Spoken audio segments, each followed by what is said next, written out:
For many years, the Westmont Medal has been given to individuals who are providing exceptional leadership in the Santa Barbara community. This is one way in which the college expresses its gratefulness to the community and to those whose lives embody the very principles associated with the Christian character of the college. We honor these individuals for the examples they set for our students, as well as the rest of us in the college community, and for the tremendous contributions they make to improve the lives of our community and to the world. Our recipient this morning is Patrick Enthoven. For nearly 30 years, Patrick, along with his wife Sally, have lived just one block over from Westmont on Ashley Road. But in a very real sense, his life started halfway around the world when he was born and raised in Johannesburg, South Africa. He came of age in South Africa during apartheid, and it was during his college years at the University of Cape Town that he underwent a moral and intellectual awakening that forever changed him. 4 years ago, through a variety of circumstances and a mutual friend, we were introduced. It was during this initial introduction that we realized we shared a very close personal friend, our own board chair, Peter Thorington, who had been a classmate of Patrick's at Michael House School in South Africa while in high school. Patrick has had a wonderful business career that is well chronicled in your program, but what has been so remarkable about his life is the way he has moved from a life of business success to a legacy of moral significance because of his work to improve the lives and health of the poorest of the poor throughout Africa and the Americas. Patrick, if you would join me at the podium, I'd like to award you the Westmont Medal. It's wonderful to have you back on campus, and we recognize you this year as the 2017 recipient of the Westmont Medal for your work to improve society. Written today, the Westmont Medal is given to Patrick Enthoven, May 6, 2017, with gratitude and appreciation for your humanitarian work worldwide, protecting and helping vulnerable people, and your leadership and service to the Santa Barbara community. Patrick, congratulations.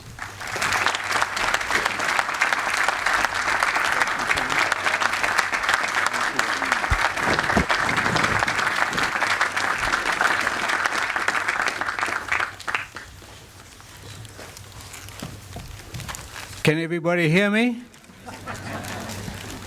Actually, maybe I should have asked, does anybody want to hear me?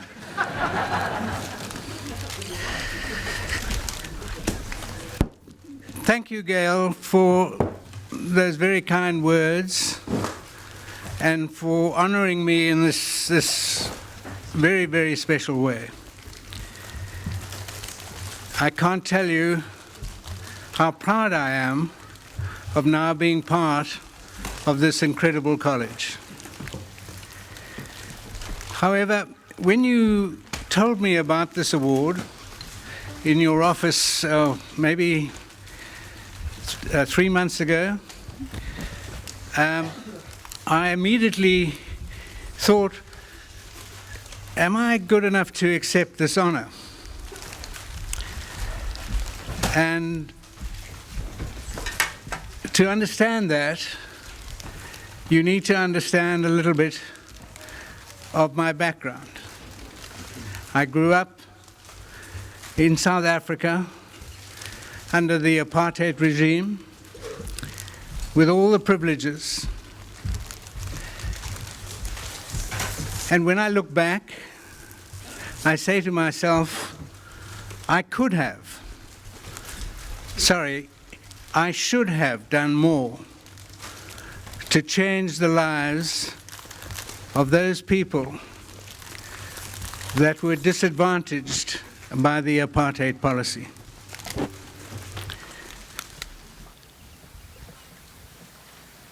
I need, first of all, to congratulate all the students that are graduating today.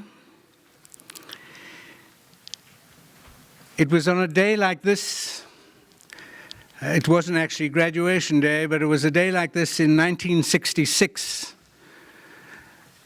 that I stood like all you guys, or sat like all you guys, and listened to Bobby Kennedy make an incredible speech.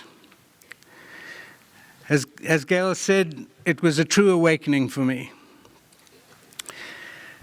To put it into perspective, 1966 was at the very heart of the apartheid era.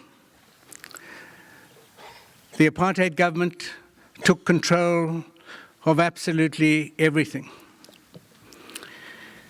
And when Bobby Kennedy was invited by the National Union of South African Students, NUSAS, to come and talk to Cape Town University, the students at Cape Town University,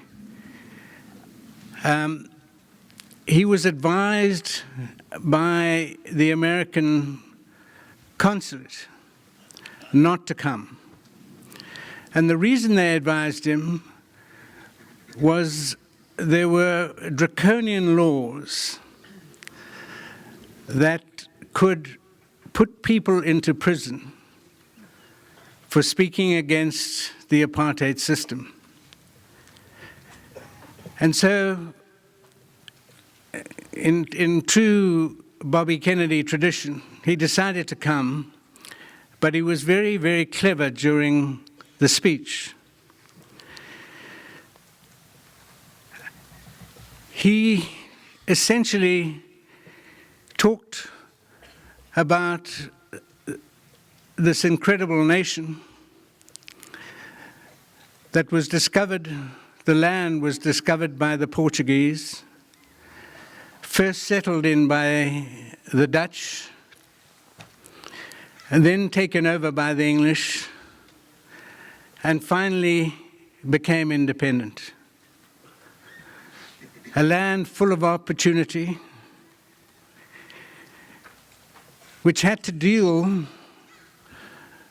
with the importation of slaves into the country, and is currently still doing so. And then he said, all of us thought he was going to talk about South Africa, because that's the history of South Africa. But he said, I'm here to talk about the United States of America. And by talking about the United States of America, he could not be accused of being the anti-apartheid system, because there were a lot of similarities between the US history and South African history. It was a brilliant speech, and it was completely written down, but at some stage, he got up and he looked at all of us and he said, "You're a very privileged bunch of people." And quite frankly, I never thought of myself as privileged. He said, "Believe me, if you're here at this wonderful university getting educated, if you graduate and you go out into the world and work hard,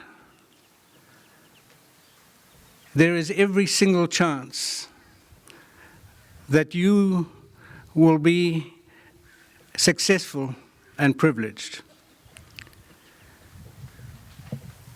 He said, but there's one fallacy about privilege, and that is, if you disturb the status quo in any way, you will disturb your privilege. He said, I want to tell you that that is totally fallacious, unless you disturb the status quo, unless you improve the lives of the underprivileged. Your privilege is at risk. And when I think back on that particular day and that particular speech and the impact that it had on me, I must tell you that exactly the same thing applies today. Your privilege of having graduated here